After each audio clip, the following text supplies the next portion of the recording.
오늘의 본문 저는 매우 오해되고 있다고 생각하는 사람이에요. 예수께서 내가 진실로 너희에게 이르노니 이 가난한 과부는 헌금함에 넣는 많은 사람들보다 모든 사람들보다 많이 넣었도다. 그들은 다 그 풍족한 중에서 넣었거니와 이 과부는 가난한 중에서 자기의 모든 소유 곧 생활비 전부를 넣었느니라. 지금 예수께서 이 하신 말씀을 가지고 많은 사람들이 오해하기를 예수님이 헌금에 대한 얘기하셨다 라고 얘기하는 것과, 두 번째는 그 서기관들, 예수님이 이 앞에서는 책망했거든요. 서기관 삼가라 하면서 서기관들과 지금 이 칭찬받는 이 가난한 과부를 대조해 가면서 주님이 하신 것이다 라고 이해하고 싶어 한다는 거예요. 그래서 대부분의 이 메시지들을 이렇게 들어보면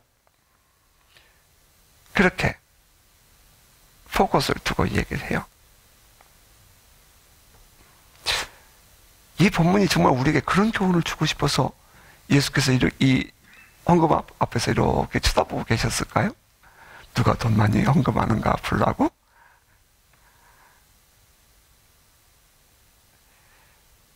종종 말이에요. 이 세상에 열심 있는 신앙인들을 비아냥거리며 말하고 싶은 사람들은 이 본문을 읽으면 먼저 턱 이런 생각을 갖죠. 헌금 얘기구만. 헌금 얘기구만. 딱 이렇게 먼저 거부감을 표시를 해요. 정말 예수님께서 이 말씀을 하신 이유가 제자들에게 이제 성경에서 마지막 메시지예요. 그 중요한 시간에 헌금 얘기하고 싶어서 얘기하셨겠어요? 뭐 잠깐 이제 헌금 얘기하니까 뭐 그냥 제가 간단하게 이렇게 지나가고 싶어요. 헌금은요, 오늘날도 마찬가지로 그 옛날 당시의 신앙인들은 기본이었어요. 굳이 헌금 얘기할 필요가 없는 거예요. 주님이 구체적으로 제자들에게 헌금해라, 뭐 봐라, 그거 가르칠 필요가 없는 거라고요. 모든 신앙인들의 드림이라는 것은 이건 기본이에요. 이건 의무고 기본이라고요. 우리 모든 신앙인들의 기본이에요. 하나님께서 나의 삶을 주관하시고 나의 필요를 공급해 주십니다 라는 것에 대한 신앙 고백이란 말이에요. 성경은 말하기를, 우리 성경에는 말라기서도 그랬죠. 11조를 드리라. 아니, 말라기서만이 아니에요. 저 아브라함 때부터 올라가요. 11조를. 그렇게 말해요. 11조 규례는 하나님께서 우리에게 하라고 하신 헌금이잖아요. 근데 구태여 이것이 옳으니 그러니 말한다는 것, 그 자체가 성경에서 말씀하고 있는 것에 대한 그 비본질적인 문제고 비성경적인 그런 질문이란 말이에요. 그러니까 그런 질문, 그런 논쟁 안 하고 싶어요. 뭐 그건 기본이니까. 11조는 하나님께서 나의 삶의 모든 필요를 공급해 주셨습니다 하는 것에 대한 우리 자신들의 이 하나님을 향한 우리의 고백이고 우리의 표현이고 우리의 신앙이고 우리의 사랑이라 이 말이에요. 이제 이스라엘 백성들이 그렇게 안 했단 말이죠. 그랬더니 하나님께서 이 말라기 선지자를 통해서 너희가 하나님의 것을 도둑질했다 이렇게 말씀하기도 해요. 그랬더니 우리가 무엇을 도둑질했습니까? 무엇을 훔쳤습니까? 그랬더니 하나님이 말씀하시기를 11조와 헌물을 너희가 도둑질했다 이렇게 표현했다고요. 그러니까 다시 말하면 하나님께 드리는 그런 부분은 그건 기본적인 거지, 굳이 그것을 뭐 옳으니 그러니 구약적이니 신약적이니 말한다는 자체가 이 자체가 이것이 맞지가 않다 이 말이에요. 그냥 여러분 참고로 읽어드릴게요. 쭉 그냥 읽어버리고 이거 뭐 해석은 안 하고 싶어요. 만군의 여호와께 이르노라 너희 조상들의 날로부터 너희가 나의 규례를 떠나 지키지 아니하였도다. 그런즉 내게로 돌아오라. 그러면 나도 너희에게 돌아가리라 하였더니 너희가 이르기를 우리가 어떻게 해야 돌아가리까 하는도다. 사람이 어찌 하나님의 것을 도둑질하겠느냐? 그러나 너희는 나의 것을 도둑질하고도 말하기를 우리가 어떻게 주의 것을 도둑질하였나이까 하는도다. 이런 것 11조와 봉헌물이라. 너희 곧 온 나라가 나의 것을 도둑질하였으므로 너희가 저주를 받았느니라. 만군의 여호와가 이르노라 너희는 온전한 11조를 창고에 들여 나의 집에 양식이 있게 하고 그것으로 나를 시험하여 내가 하늘문을 열고 너에게 복을 쌓을 곳이 없도록 붙지 아니하나 보라. 만군의 여호와가 이르노라 내가 너희를 위하여 메뚜기를 금하여 너희 토지 소산을 먹어 없애지 못하게 하며 너희 밭에 포도나무 열매가 기한절 떨어지지 않게 하리니 너희 땅이 아름다워짐으로 모든 이방인들이 너희를 복되다 하리라. 만군의 여호와의 말이니라. 한 가지만 분명히 할게요. 하나님 안에서도 말이에요. 세상에서처럼 심지 않고 거두는 법은 없다는 것을 여러분 우리는 기억해야 돼요. 성경은 11조 외에도 봉헌물이라고 했다는 것을 지나치지 마십시다. 이 말씀은 저나 여러분이나 우리 모두에게, 우리 모든 신앙인들에게 해당하는 기본적인 하나님의 말씀이에요. 자, 솔직히 이러한 기본적인 이 신앙에 대해서조차도 거부하며 홍보하는 사람들이 있죠. 뭐 그거 감추고 싶지 않아요. 종종 뭐 전에 신문에도 그런 일도 나왔고요. 가끔 그런 얘기들이 오늘날도 신학자들 속에서 이런 얘기가 나오기도 해요. 그래서 이 기본적인 우리 신앙인들이 가져야 할 삶의 자세, 뭐 안식일은 언제냐, 뭐 헌금은 막 그런 얘기 막 하는 거 보면 답답해. 근데 그분들이 보편적으로 가지고 있는 이 근저 바닥에 들어있는 생각이 뭐냐 이 말이에요. 저는 적어도 이런 거라고 생각해요. 그분들이 꼭 예수만 믿어야 구원받아? 이런 말을 한다는 거예요. 그분들의 일반적인 얘기. 꼭 예수만 믿어야 구원받아? 이것은 마치 세상에서 가장 마음이 넓은 사람인 것처럼 다른 종교인들도 비난하지 마라. 다른 종교인들은 그 길을 가도록 전도하지 마라. 뭐 그런 말을 하는 거예요. 그러면서 기독교는 배타성이 강하다고 주장하죠. 하지만 구원은 여러분, 우리의 죄값이 해결되지 않으면 구원은 없어요. 우리의 죄값이 해결되지 않으면 구원은 없어요. 세상 없이 선하게 살고 뭐 세상 없이 우리가 열심히 뭐 착한 일을 많이 하고 구절을 많이 해도 내 죄값이 해결되지 않으면 구원 없어요. 이게 성경이에요. 만약에 그렇지 않고도 구원이 있다라고 말한다면 그 사람은 성경의 권위를 받아들이지 않는 거예요. 이 성경의 말씀을 진리로 인정하지 않는 거예요. 그러므로 엄밀하게 표현하면 그 사람이 과연 기독교인이에요? 아니죠. 기독교인의 가장 코어가 뭐예요? 핵심이 뭐예요? 성경이 하나님 말씀이라는 데서부터 시작되는 거잖아요. 두 번째, 이제 그런 분들이 보편적으로 이제 보여주는 반응이 문제가 뭐냐면, 신앙들의 열심을 내면 그분들 거부감을 보인다는 거예요. 아니, 우리가 열심히 함께 지내면서 말해요. 내가 가서 함께 예배 드리고 온다는데, 그게 뭐가 자기들에게 그렇게 거부감이 생겨? 난 참, 그게 이해가 안 돼요. 맞다, 많이 맞았죠. 그것 때문에. 우리 군대 갔다 왔죠. 우리 요즘에는 안 그럴 거예요. 아니, 내가 교회 갔다 온 곳이 왜 그렇게 미워? 그들은 그런단 말이에요. 우리가 같은 친구들, 우리 젊은이들 말이죠. 열심히 신앙생활 하면 괜히 왕따 당하는 느낌을 받게 만들어요. 차라리 왕따 당해버리세요. 뭐, 아싸리하게. 그게 내 마음이 편하니까. 살아계신 하나님을 우리가 인정하기 때문에, 살아계신 하나님에 대한 내 마음을 내가 감출 수가 없기 때문에 내가 열심을 갖는 것 아니겠습니까? 그런데 놀라운 것은 열심을 가지니 살아계신 하나님을 경험하게 되고요. 또 이 하나님을 경험하게 되니까 더 열심을 갖게 되더라는 겁니다. 그러면 저들은 말하기를 우리들에게 맹신적이니 맹종적이니 막 그렇게 표현을 해요. 비아냥거리면서. 자, 그렇다면 솔직하게 전 이렇게 말하고 싶어요. 살아계신 하나님을 경험한 것이 잘못입니까? 경험하지 못하고 신앙생활하고 있는 그들이 잘못입니까? 솔직히 턱 터놓고 얘기해요. 제가 지금 얘기하는 것은 예수 안 믿는 사람 얘기하고 있는 게 아니고 예수를 믿는다고 교회 다닌다고 하면서도 지금 하고 있는 사람들 향해서 하고 싶은 얘기예요. 저는 제가 이 놀라운 하나님의 은혜를 체험하고 하나님의 능력을 제가 이렇게 경험하게 될 때에 제 안에 어떤 변화가 일어났느냐면 가장 큰 영향을 준 분은 하나님 정말 당신이십니까? 라는 책을 읽으면서 로넨 커닝웨이라는 그 목사님이 예수 전도단이죠, YM에. 그분의 책을 읽으면서 이분은 되는데 왜 나는 안 될까라는 도전을 받기 시작한 거였어요, 저는. 아니, 저 놀라운 기적과 능력과 그 살아계신 하나님을 만나고 있다는데 왜 나는 아닌 것인가? 이제 거기서부터 난 내 생각이 바뀌기 시작했어요. 그럼 나도 이분처럼만 이런 신앙을 가질 수만 있다면 나도 이처럼 영적 경험을 할 수 있지 않겠는가? 전 그래서 제가 가지고 있었던 그 철옹성 같아서 정말로 그런 부분을 하나씩 내려놓고 그분들을 받아들이기 시작했어요. 나도 그분들의 은혜를 나도 받고 싶었고요. 그분들이 만난 성령 하나님, 그분들이 만난 살아계신 하나님을 내가 누리고 싶었다고요.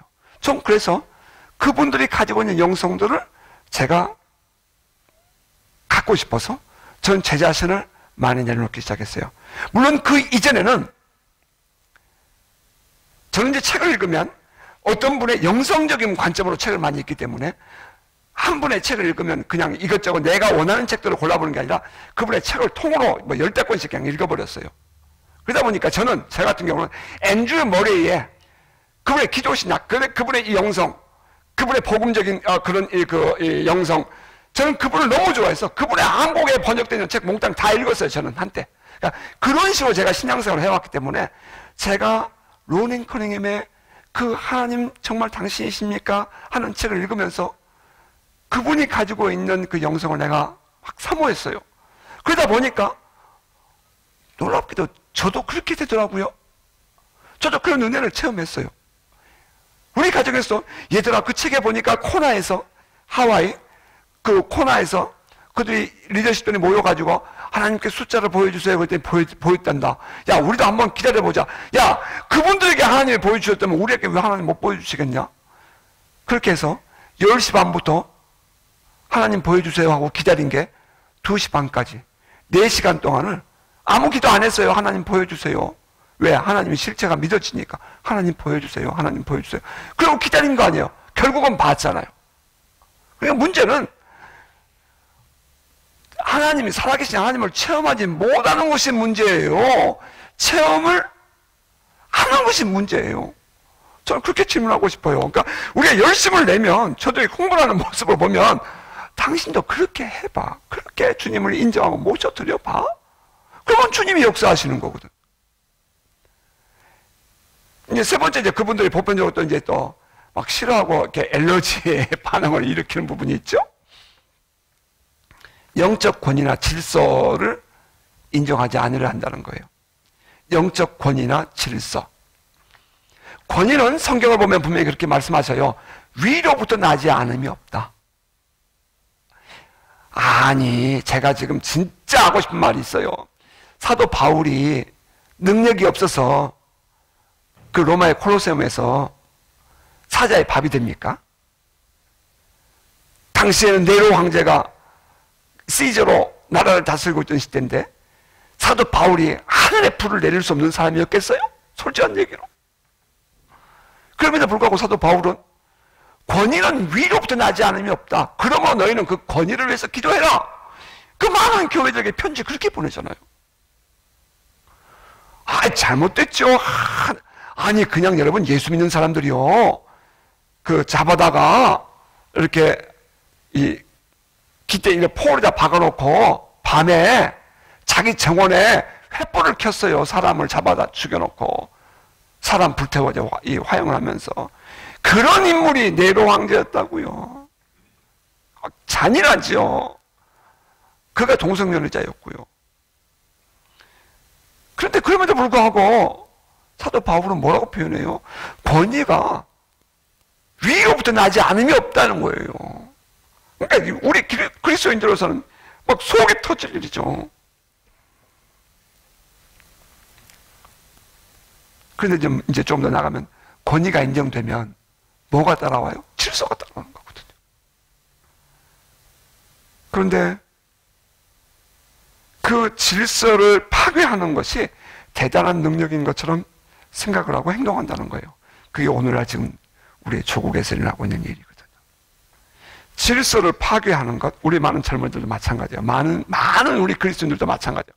질서를 파괴하는 것을 내가 대단한 사람인 것처럼 생각을 해요. 이것은 마치 옛날에 우리 애들이 우리 어렸을 때에 부모에게 거스리고 말해요. 선생님께 거스리고 경찰들에게 거슬리면서 막 자랑스럽게 여겼던 때가 있어요. 여러분 그런 때 없었습니까? 그러니까 막 주먹 쓰고 말해요. 못된 짓 하면서 나무 집에 가서 이 수박서리가 뭔지 알죠? 참외 서리 해갖고 막 훔쳐와서 먹으면서 그게 내가 대단한 사람인 것처럼 자랑스럽게 생각하는 때가 있었다고요. 오늘날 이제 부정적인 사람들이 이제 그런 생각을 한다는 거죠. 여러분 영어의 you라는 단어, 제가 뉴질랜드 맨 처음에 왔을 때 어떤 분이 그런 얘기 했어요. 영어의 you 보세요. you는 너, 나. 그러니까 위아래 없이 모두가 다 평등하다는 뜻이에요. 그렇게 얘기하더라고요. 그래서 그런 것보다 모양 대꾸도 안 하고 싶었고. 그런데 여기서 이제 한 10년쯤 이제 15년쯤 살다 보니까 이제 분명하죠. you라고 한다 해서 다 똑같은 you가 아니죠. 그 속에는 이 사회, 서양 사회가 가져왔던 사회적인 문화와 분위기, 그런 이 생활 습관, 그 모든 것이 언어 속에 들어있거든요. 그러니까 같은 you라는 단어를 하면서도 그 속에 그들의 모든 역사와 문화와 모든 것들 다 포함되어 있어서 의미가 다르단 말이에요. 그런데 단순히 딱 잘라서 you는 아버지도 you, 아들도 you, 모두가 다 you니까 다 동등하다. 이렇게 갖다 꿰붙이는 것은 맞지 않다는 거예요. 그러면서 이 질서를 이렇게 받아들이지 못하는, 권위를 받아들이지 못하는 그런 부분들이 종종 이제 그런 사람들 속에서 보인다는 거예요. 또 그분들이 우리에게 보이는 독특한 것도 하나 있죠. 아주 영적 능력에 대해서는 굉장한 거부감을 보여요. 영적 능력에 대해서, 이 영적 능력, 스피리추얼하고 말이죠. 슈퍼내추럴한 것에 대해서는 막 매우 막 화를 내. 화낼 거 뭐가 있어? 누가 병 고쳐줬다 그러면 목 달려져서 야단쳐. 성령께서 이렇게 역사했다면 그게 못하잖아요. 그런데 그걸 흥분한단 말이죠. 영적인 것은 신비적인 것이고 초자연적인 것은 우리 내추럴한 우리 일반인들이 손을 대서는 안 되는 것이냐? 그렇게 거부감을 보인다고요. 그 이유가 뭐냐면 이 휴먼 센터드, 사람 중심으로, 인간 중심으로 그 모든 가치 체계를 이렇게 어둠의 영들의 역사죠. 주관하고 하다 보니까 하나님이 들어오실 수 있는 부분들을 차단해 버리는 거예요. 왜 영적 능력이 있으면 안 되나요? 영적 능력이 없는 것이 신앙인으로서의 부끄러움이지 영적 능력이 있는 것이 부끄러움일 수는 없지 않을까요? 전 그렇게 생각해요. 왜냐하면 전 그 말씀을 믿기 때문이에요. 내게 능력 주시는 자에서 내가 모든 것을 할 수 있다. 그 모든 것이라는 것은 팜이라는 단어를 써요. 히브리어의 팜, 우리의 그 의미가 뭐예요? 범이라는 뜻이에요. 무릎범자. 모든 것이 살아계신 하나님을 믿으니 모든 것이 가능하단 말이에요. 거기에는 왜 꼭 이 세상의 것만 포함돼야 돼요? 하늘나라의 것은 되면 안 되나요? 말씀대로 살고 말씀대로 기도하고 말씀대로 믿고 말씀대로 신앙하면 말씀대로 이루어집니다. 성경에 있는 사건들은 옛날 역사 속에 있었던 고대의 얘기가 아니라 그 하나님은 히브리서의 말씀처럼 어제나 오늘이나 영원토록 동일하십니다. 그분의 역사는 지금도 일어나야 하고 그분의 역사는 지금도 일어나고 있습니다. 제가 우리 여러분들과 함께 신앙생활하면서 꼭 전해드리고 싶은 부분은 바로 그 부분이에요. 아브라함의 하나님, 이삭의 하나님, 야곱의 하나님이 바로 여러분 우리의 하나님이라는 거예요. 그러면 아브라함 때 말씀하신 하나님은 오늘도 우리에게 말씀할 수 있고요. 이삭에게 함께 하셨던 하나님, 축복하셨던 하나님은 우리에게 축복하실 수 있는 분이에요. 그러므로 문제는 뭐예요? 그것은 그분들 그 옛날 얘기는 다 역사 속의 얘기고 지금 나는 이 세상에 살고 있는 똑똑한 사람이 아니라 우리도 아브라함처럼 된다면 아브라함이 만났던 하나님 경험할 수 있지 않겠느냐 이 말이에요. 여러분, 그렇게 우리의 신앙이 예수님 시대에 예수님의 지도자들처럼 또 하나님의 이 아들, 딸들처럼 우리의 신앙이 그렇게 성장하며 성숙해 갈 수 있기를 주의 이름으로 축복합니다. 이제 그렇게 이제 이러는 분들 꼭 빠뜨리지 않고 이렇게 흥분하는 거 있어요. 뭔지 아세요? 황금 얘기만 하면 흥분해. 뭐 흥분할 게 뭐 있어요? 그건 기본이라니까, 우리들이. 그래서 우리는 헌금을 강조하지 않습니다. 그걸 자랑스럽게 광고하는 것도 난 봤어요. 그것이 마치 좋은 신앙인 것처럼 말해요. 여러분, 아니죠. 우리 솔직하게 그건 아니죠. 헌금은 신앙인의 살아계신 하나님을 향한 사랑이고 우리의 신앙이고 고백이에요. 하나님께 드린 것이 아깝다는 거죠. 여러분, 제가 어떻게 사는지 여러분도 아시잖아요. 여러분, 제가 그렇게 안 살면서 제가 여러분에게 이런 설교하면 안 돼. 내가 어떻게 사는지 여러분 아시잖아요. 궁금하신 분은 저한테 개인적으로 오세요. 제가 어떻게 사는지. 돈을 드리는 것이 아깝다는 마음이 드는 거예요. 돈을 드리는 것이 아깝다라는 마음. 그런데 가만히 보면 자신을 위해서 쓰거나 자기의 얼굴을 내는 자리에서 쓰는 것 아까워하지 않잖아요. 이름을 기억해 주거나 얼굴을 드리는 자리라면 아낌없이 내요. 제가 수정교회, 그 로버트 슐러 수정교회 방문을 했을 때 가보니까 저 보고 깜짝 놀란 것이 있어요. 나무에도 이렇게 이름을 붙여놨고요. 돌에도 이렇게 이름을 붙여놨어요. 메모리얼. 이렇게 우리 여기에 벤치에 이름 붙여놓는 것처럼. 그 성도들이 헌금하고 성도들이 뭐 한 것에 대해서 그 모두 다 이름을 이렇게 붙여놨어요. 그래서 이것은 우리 가정에서 했다. 이것은 누가 했다. 이렇게 표시를 했더라고요. 굉장히 낯설었어요. 마치 헐리우드에 이렇게 스타, 별, 이렇게 땅에 바닥에 박아놓은 것처럼 그 수정교회를 지을 때 엄청나게 많이 이렇게 헌금했던 그런 분들은 정말 유명한 이름을 가진 분들은, 많이 한 분들은 이렇게 별 이렇게 박아놨어요. 로버트 슐러. 근데 결국은 지금 그 교회 캐톨릭으로 넘어가 버렸죠. 천주교로. 천주교 맞죠? 그럼 넘어가 버렸죠. 아니죠. 자, 여러분, 우리의 관심은 거기에 있지 않죠. 우리의 관심은 하나님께 있죠. 하나님께. 자, 다시 돌아가세요. 주님이 헌금 앞에서 제자들을 불러서 가르치고자 하신 것이 이런 헌금에 대한 내용 아니에요. 그렇게 막 이 본문 가지고 흥분할 이유도 없어요. 주님이 지금 이들에게, 제자들에게 가르치고 싶은 것은 신앙이에요. 하나님 나라의 삶에 대해서 가르치는 거라고요. 비록 우리가 이 땅에 살고 있지만 저 하나님 나라를 당기어 살아갈 수 있다면 이것은 놀라운 은혜 아닙니까? 주님이 지금 제자들에게 그거 가르쳐주고 있는 거라고요. 주님이 지금 우리들에게 그거 가르쳐주고 싶어서 이 말씀하는 거예요.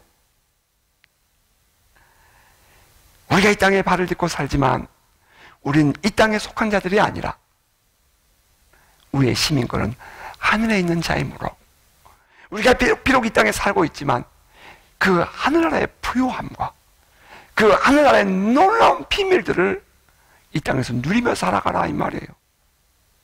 그것이 우리 주님이 오늘 우리에게 이 짧은 순간에 가르쳐주고 싶었던 마음이에요. 주님의 가르침을 세상의 윤리나 혹은 삶의 방법 정도로 자꾸 끌어내리고 그렇게 이해하려고 하니까 이게 안 맞는 거예요. 사람들은 종종 하나님의 놀라운 능력을, 기적을 원하잖아요. 하나님의 특별한 간섭과 섭리가 나의 삶에 일어나기를 원하잖아요. 여러분 안 그렇습니까? 솔직히 많은 사람들이 기도하는 내용들을 보면 하나님께서 특별히 우리 자식들을 잘 돌봐주고 말이죠. 하나님께서 특별히 나의 지금 오늘의 현 상황에서 하나님이 개입해서 나의 모든 문제를 해결해주고 말이죠. 저 원수진 내 마음을 좀 풀어주고 말이죠. 아니면 내가 지금 이 해결해야 될 문제들이 풀어지고 뭐 그런 것들 때문에 많은 시간을 기도하고 있고 많은 시간을 하나님께 구하고 있잖아요. 뭐 솔직히 사실이잖아요. 많은 분들이. 그런데 그 하나님의 개입이 있기를 원한다면 하나님이 개입하실 수 있도록 우리가 살아야 할 거 아니에요. 여러분 이해가 되세요? 정말 하나님께서 여러분의 삶에 개입하셔서 하나님의 놀라운 능력과 권세가 나타나게 원하신다면 여러분 그 하나님의 법과 하나님의 율례와 하나님의 그 마음에 맞게 살아가는 여러분 되시기를 주 이름으로 축복합니다. 이 안에 우리 눈에 안 보이지만 엄청난 주파수가 지금 이렇게 전파가 날아가고 있어요. 요 마이크도 지금 전파로 하는 거거든요. FM을 하는 거예요. 그러니까 요 주파수를 누군가가 맞추면 제 설교 들을 수 있을 거예요. 하나님께서 우리에게 엄청난 많은 것들을 이 땅에 아담과 하와를 만드시고 세상을 다스리라고 주셨잖아요. 세상을 다스리라고, 모든 것을 다스리라고. 그 모든 것들이 이 안에 가득하게 있는데 우리가 우리의 주파수, 신앙의 주파수 주님께 맞추면 그 능력이 흘러들어온단 말이죠. 여러분 그 주님의 마음에 맞는 여러분 되시기를 주님으로 축복합니다. 이것은 무시한 채 많은 사람들이 세상에 발을 딛고 세상에서 답을 찾으려고 한다면 그 사람은 절대로 하나님 나라 경험할 수 없어요. 주님은 제자들에게 하나님 나라의 삶의 윤리와 법도 그리고 방법을 가르쳐주고 계신 것입니다. 여러분 가만히 보니까 주님이 어떤 자세로 앉으셨을지 모르겠지만 저는 이렇게 해볼게요. 그 헌금함이 말이에요. 나 그 자료를 좀 우리 인터넷 찾아보려니까 없네요. 브레드 TV죠? 거기서 나온 이 영상에 보니까 헌금함 모양이 이렇게 좀 조그만 구멍으로 밑에는 크게 이렇게 돼 있더라고요. 다음에 날 이스라엘 가서 한번 확인해 보고 싶은데 유대인들은 그렇게 이 지성소 앞에 있대요. 자료에 보니까. 그런데 헌금함이 일반 헌금함 이렇게 안 생기고 이렇게 위에는 구멍이 작고 밑에는 이렇게 크대요. 근데 이것이 하나만 있는 게 아니라 이렇게 열 몇 가지가 있대요. 그래서 자기 항목대로 이렇게 집어넣는데요. 주님께서 그렇게 가만히 보는 거예요. 그런데 부자가 와서 헌금을 해요. 많이 내잖아요. 그런데 한 여인이 쭈삣쭈삣 해가면서 와서 한 고드란트 2렙돈 이것은 우리 노동자들이 하루 일하면 1데나리온을 받아요. 하루 일하면. 그런데 그 1데나리온의 10분의 1에 해당한대요. 그것이 그 돈이면 밥 한 끼 먹을 수 있대요. 그러니까 이 가난한 과부가 와가지고 쭈삣쭈삣 해가면서 그냥 동전 땡그렁 넣고 가는 거예요. 근데 그걸 가만히 보고 있던 예수님이 제자들을 부르죠. 얘들아 일로 와봐, 일로 와봐. 저 부자들은 많은 것은 넣었지만 있잖아. 예수님이 부자들 돈 많이 냈다고 책망하지 않아요? 얼마 냈다고 야단치지 않아요? 주님은 그 관심 없어요? 헌금 얘기하는 게 아니기 때문에요. 얘들아 있잖아. 저 가난한 과부는 자기의 모든 소유를 넣었어.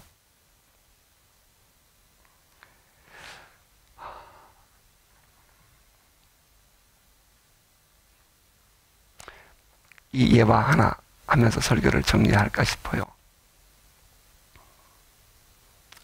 한국의 한 젊은 부부가 그러니까 정말 우리 너무 가난하게 살았던 젊은이들이 만나가지고 서로 사랑이 싹 터서 결혼을 했어요.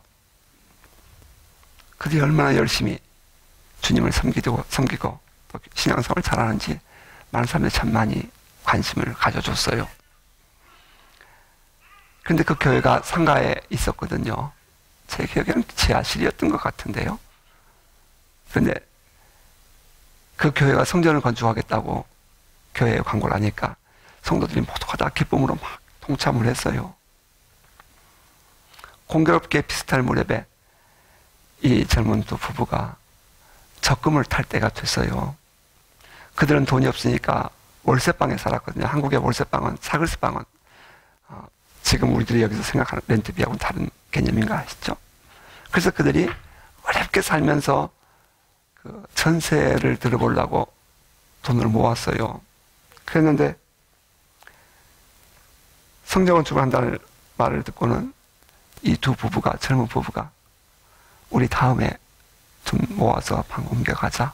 그러고는 그 적금 탄 것을, 전세금 하려고 했던 적금 탄 것을 교회가 헌금을 해버렸단 말이에요.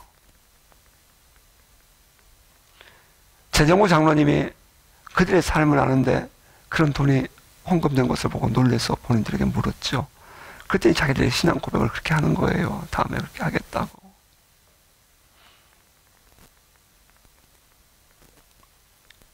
장로님이 담임 목사님을 찾아갔어요. 목사님, 이래서 저 젊은 부부가 이렇게 헌금을 했어요. 이거 돌려줄까요? 그랬더니 목사님 아무 말씀 안 하시고 오늘 저녁에 당회합니다. 그러더래요. 그래서 당회를 저녁에 모였어요. 그 목사님이 이제 헌금을 들고 이렇게 얘기를 하는 거예요. 아무개 젊은 두 부부가 이런 헌금을 했다. 사람들이 다 놀라지 않겠어요? 이 사람들이 드린 헌금 받아들인다. 수납한다. 그러므로 이 헌금을 교회에서 헌금한 것으로 받아들여라. 자, 제가 이제 여러분에게 한 가지 제안합니다. 저분이 드리는 헌금을 우리가 받니 안 받니 하는 것은 옳지 않습니다. 이 헌금을 저분들에게 구제비로 돌려주고 싶은데, 구제비로 지출하고 싶은데 오늘 당회에서 결정해 주십시오. 그러니까 예산에 없었죠. 한국은 예산에 의해서 움직이니까 예산이 없었죠. 당회에서 그 돈을 전액 그들에게 구제비로, 그들이 헌금한 것은 그대로 헌금으로 받고 구제비로 지출하도록 당회가 결의를 해서 집행을 했어요. 어느 교회 얘기인지 여러분 아시죠? 제가 조금 좀 요약해서 하느라고 조금 틀렸을 수 있을지 모르겠어요. 그러나 이것이 전부예요. 이 부분은 자기들이 가진 전부를 주님께 드렸고요. 하나님은 그 모든 것을 그들에게 전부 다 돌려주셨어요. 이것이 진실한 하나님을 섬기는 자세 아닐까요?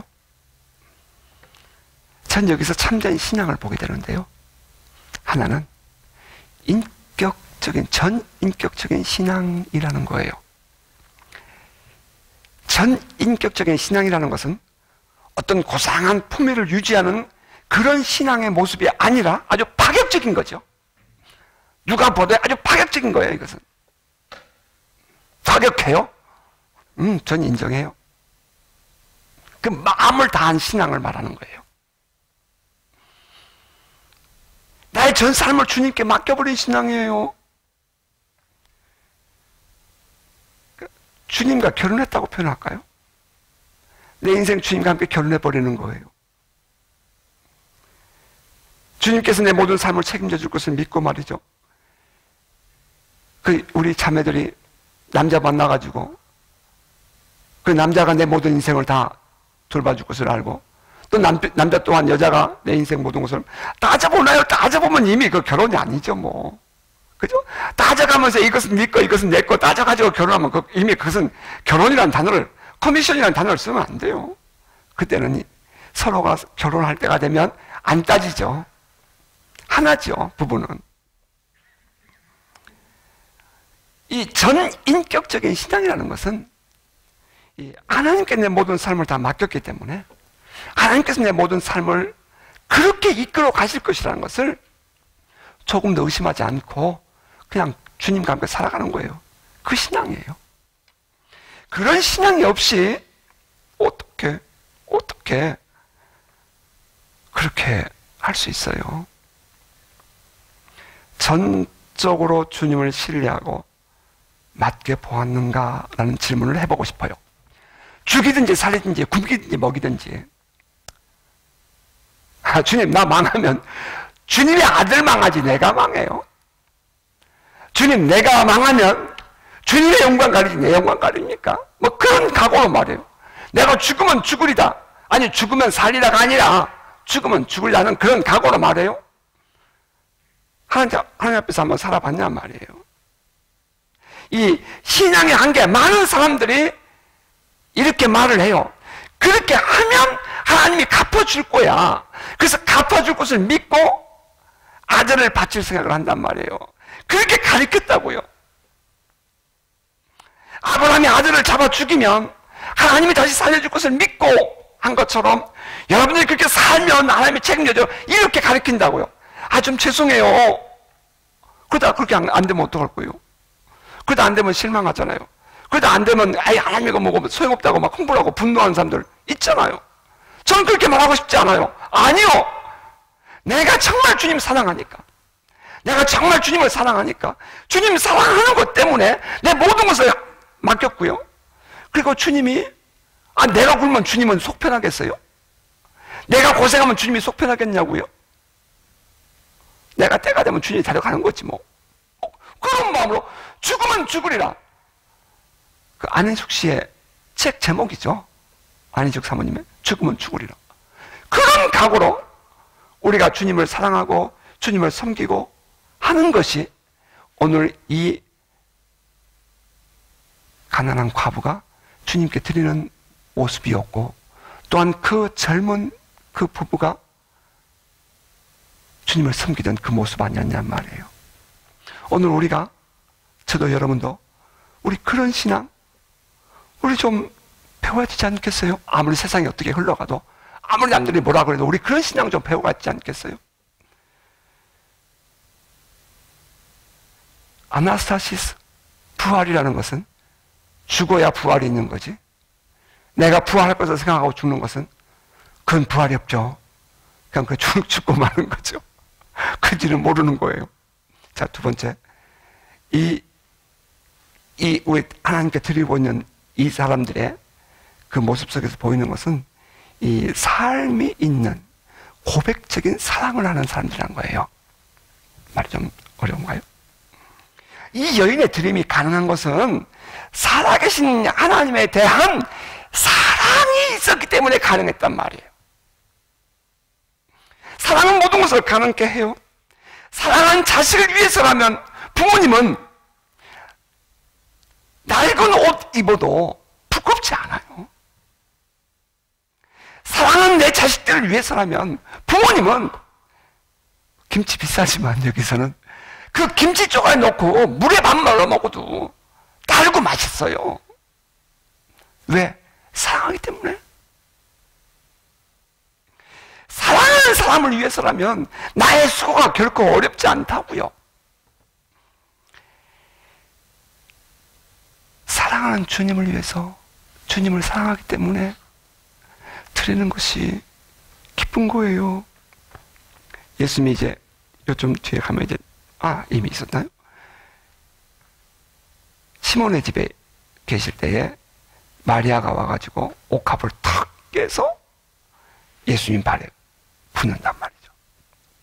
옆에서 보고 있던 제자들이 저거 팔면 300데나리온 받을 터인데 저거 팔아서 가난한 사람들 주지. 300데나리온이면 1년치예요. 1데나리온이 하루 벌이라 그랬으니까 300데나리온이면 거의 1년치를 모아야 이 향유 한 병 살 수 있는 거라고요. 근데 옥합 탁 깨가지고 갖다 부었잖아요. 그때 옆에서 본 제자들이 펄펄 뛰죠. 아니요, 내가 사랑하면 300데나리온이겠어요? 3000데나리온을 못 깨겠어요? 내가 사랑하면 사랑한 사람을 위해서 못 깨겠냐고요? 여러분 안 그러세요? 제가 가끔 그렇게 안 할 줄 알고 하는 얘기는 아니에요. 제가 여보 꽃 한 송이 사줄까? 이 상가에 가면 꽃 팔잖아요. 그러면 안 산다 그래요. 나는 저 꽃 비싸요. 이거 한 다발에 50불씩이에요. 와. 그런데 사줄까? 그러면 싫다 그래요. 내 마음 진짜 사주고 싶어요. 사주고 싶어요. 나 짜장면 10불 하나 먹으려면 내 마음에 그것도 미안해가지고 내가 물어보고 내가 먹는데 그냥 해주고 싶다고요. 주님이 그 여인을 보고 있는데 그 여인 속에 뭐가 보여요? 살아계신 하나님을 사랑하는 마음이 보이는 거예요. 우리 안에 정말 주님 사랑하는 마음이 있냐 이 말이에요. 사랑하기 때문에 지불할 가치가 있는 거예요. 아이고 이거 뭐 돈도 이 꽃 얼마 줬어요? 아이 별것도 아닌 걸 그렇게 비싸게 줬어요? 아이 이 옷 얼마짜리예요? 그렇게 많이 줬어요? 그러나 이 남편의 마음에는 충분히 해주고 싶다니까요. 왜? 사랑하니까 사랑이 그만한 가치를 지불할 수 있게 하는 거예요. 여러분 우리 몇 주 전에 한 서기관이 예수님께 물었죠. 그 많은 계명 중에 무엇이 첫째입니까? 그때 주님이 말씀하시기를 쇠만을 통해서 말씀했다 라고 얘기하면 여러분에게 말씀드렸죠. 내 마음을 다하고 목숨을 다하고 뜻을 다하고 힘을 다해서 주 너희 하나님을 사랑하라 그랬다고요. 오늘 이 가난한 과부 얘기는요 글로 가야 돼요. 제가 볼 땐 그래요. 정말 love your Lord God, love God your Lord with all your heart, with all your soul, with all your mind, with all your strength. 마음을 다하고 목숨을 다하고 뜻을 다하고 힘을 다해서 주 너의 하나님을 사랑하라. 이 여인이 그렇게 사랑하고 있잖아요.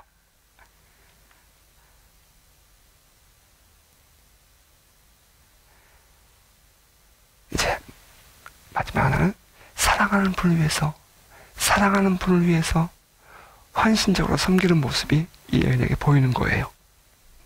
사랑하는 사람을 위해서, 사랑하는 분을 위해서 헌신적으로 섬기는 거예요.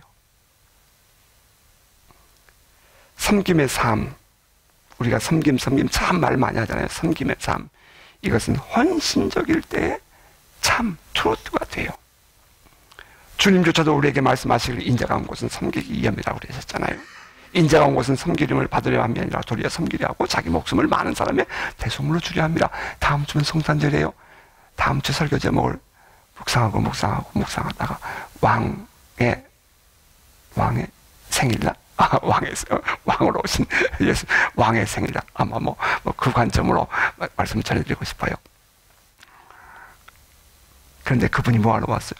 섬김 받으러 온 게 아니라 섬기러 왔다 그러잖아요.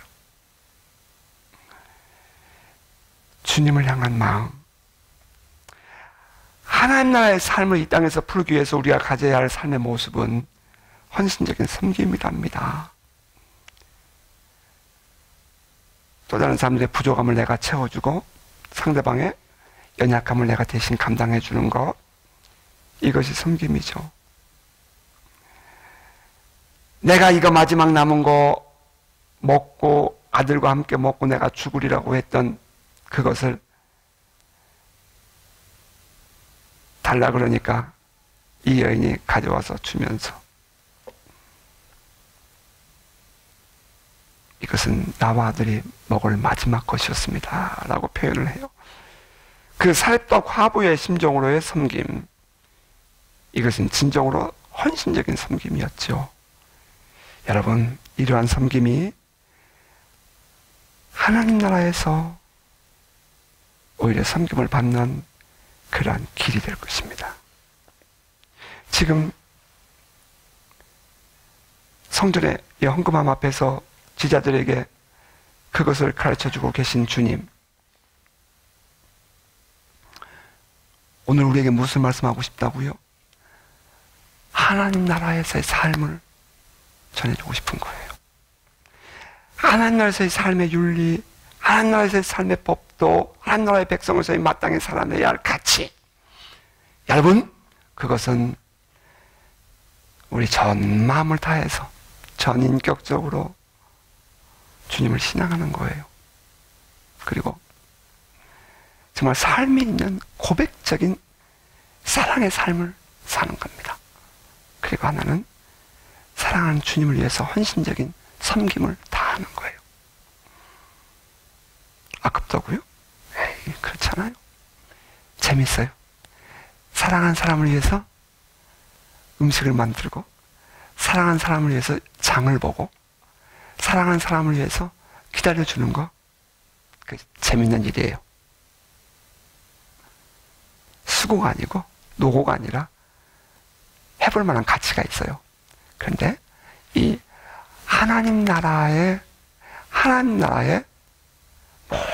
모든 것이 우리의 삶 속에서 풀어지기 위해서는 바로 이 하나님 나라의 중요한 원리, 사랑, 그것이 풀어져야 된다는 거예요.